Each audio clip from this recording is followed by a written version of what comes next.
Brigada Weather Update. Weather Update. Mga kabrigada, lumakas pa ang hangin na taglay ng Bagyong Marce.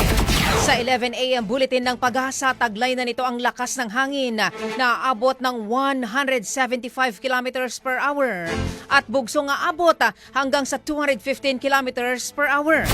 Muli itong namataan sa layong 115 kilometers sa silangan ng Apari, Cagayan.